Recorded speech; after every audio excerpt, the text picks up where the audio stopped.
مصر کی قوم اپنے بادشاہوں کو حنوط کر کے یعنی مسالہ لگا کر کیوں دفن کیا کرتی تھی،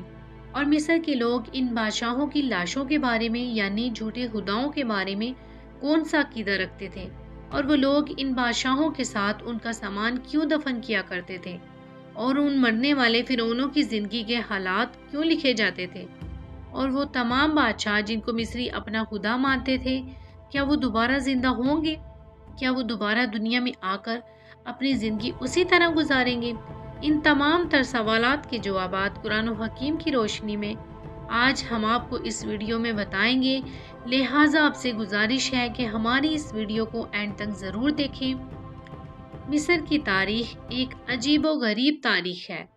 اور مصر کی تاریخ کے اندر کئی عجیب و غریب اور خوفناک راز دفن ہیں۔ آپ کو بتاتے چلیں کہ مصر کی تاریخ کے اندر کل 33 فرعون گزرے ہیں، جن میں بعض نیک اور صالح تھے اور بعض بدبخت اور درندہ صفت لوگ تھے۔ ان تمام تر فرعونوں میں جابر اور ظالم فرعون وہ فرعون تھا جو موسیٰ علیہ السلام کا فرعون تھا، جس کا ذکر قرآن پاک میں بھی ملتا ہے۔ یہ بدبخت فرعون خدائی کا دعوے دار تھا اور مسلمانوں پر ظلم و ستم کرتا تھا۔ جو اس کی عبادت نہیں کرتے یہ ان کو سخت سزائیں دیتا اور ان کو قتل کرا دیتا۔ مصر کی قوم ایک ایسی قوم تھی جب ان کے بادشاہوں میں کوئی بادشاہ مر جاتا جن کو مصری لوگ اپنا خدا مانتے تھے تو ان مرنے والے بادشاہوں کو ایک خاص طریقے سے دفن کیا جاتا تھا۔ اس مرنے والے بادشاہ کو جو ان کا جھوٹا خدا ہوتا تھا اس کی لاش کو حنوط کر کے یعنی خاص قسم کا مسالہ لگا کر دفن کیا جاتا تھا۔ مصر کی قوم وہ واحد قوم تھی جس کو ایک خاص قسم کا مسالہ تیار کرنے اور اس مسالے کو لگا کر بادشاہ کو دفن کرنے کا بہت اچھا فن آتا تھا۔ اس خاص مسالے کی وجہ سے فرعونوں کی لاشیں گلنے سڑنے سے محفوظ رہ جاتی تھیں۔ آپ کو بتاتے چلیں کہ مسالہ لگانے کے بعد مصری لوگ اپنے مرنے والے بادشاہوں کو ایک خاص قسم کے کمرے میں دفن کیا کرتے تھے، اور ساتھ ہی اس کی زندگی میں استعمال ہونے والا سارا سامان جو وہ بادشاہ اپنی زندگی میں استعمال کرتا تھا وہ سارا سامان اس کے ساتھ اس کے مقبرے میں دفن کیا جاتا تھا، اور اس کے ساتھ ساتھ اس مرنے والے بادشاہ کی زندگی کے تمام تر حالات جو اس نے زندگی گزاری اور جو اس نے زندگی میں عہدہ یا مقام پایا وہ سب کچھ اس کمرے کی دیواروں پر ایک تقریر کی صورت میں نقش کر دیا جاتا تھا۔ یہ سب کچھ مصری قوم اس وجہ سے کرتی تھی کیونکہ ان کا یہ عقیدہ تھا کہ ہمارے یہ مرنے والے جھوٹے خدا دوبارہ زندہ ہوں گے اور وہ دوبارہ اس دنیا میں آئیں گے۔ مصر کے لوگ مرنے والے جھوٹے خداؤں کے بارے میں یہ عقیدہ رکھتے تھے کہ یہ لوگ مرے نہیں بلکہ کچھ دیر کے لیے سو گئے ہیں،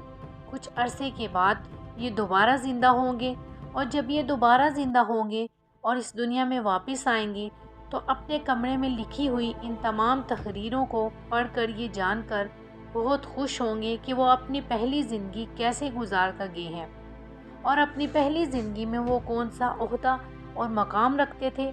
ان کی پہلی زندگی کیسی تھی۔ اس وجہ سے مصر میں جو پیرامڈز بنے ہوئے ہیں ان کے اندر مختلف تحریریں لکھی ہوئی ہیں، جن تحریروں کے اندر عجیب قسم کے نقش و نگار کیے گئے ہیں۔ یہ تحریریں اس طرف اشارہ کرتی ہیں کہ جو مصری لوگ اپنے خداؤں کے بارے میں عقیدہ رکھتے تھے۔ آج بھی مصر کے اندر آپ کو بہت ساری ایسی لاشیں ملیں گی جو صحیح سلامت پڑی ہوئی ہیں اور وہ دنیا کے لیے عبرت کا نشان بنی ہوئی ہیں۔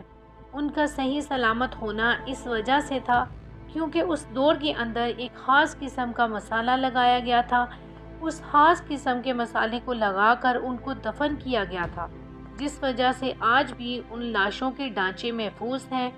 اب بات کرتے ہیں مصر کے لوگ جو یہ عقیدہ رکھتے تھے کہ ہمارے جھوٹے خدا مرے نہیں بلکہ کچھ دیر کے لیے سوئے ہوئے ہیں اور یہ دوبارہ زندہ ہوں گے اور دوبارہ اس دنیا میں آئیں گے۔ اس بات کے اندر کتنی حقیقت ہے اور کتنی سچائی ہے۔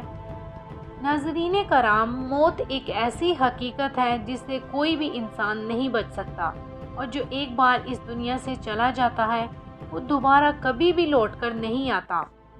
اس بات کے اندر کوئی سچائی نہیں، فرعون دوبارہ زندہ نہیں ہوں گے، بلکہ یہ ایک محض جھوٹا عقیدہ تھا جو مصری لوگ اپنے جھوٹے خداؤں کے بارے میں رکھتے تھے۔ بلکہ اللہ تبارک تعالیٰ نے خدائی کے دعوے دار اس جھوٹے فرعون کو سمندر کے اندر غرق کر کے اس کی لاش کو آج تک دنیا کے لیے عبرت کا نشان بنا کر رکھا ہوا ہے، اور وہ لاش اسی طرح قیامت تک جلتی اور سڑتی رہے گی، اور قیامت تک کے دن کے لیے اللہ تبارک تعالیٰ نے اس کو جہنم کے اندر دردناک عذاب دے رہا ہے اور دیتا رہے گا۔ مصریوں کا یہ جھوٹا عقیدہ ان کے ساتھ ہی دفن ہو گیا۔ اب یہ تمام لوگ قیامت کے دن ہی اٹھیں گے۔ اس دن اللہ تبارک تعالیٰ تمام لوگوں کو دوبارہ زندہ کرے گا اور وہ میدان حشر لگائے گا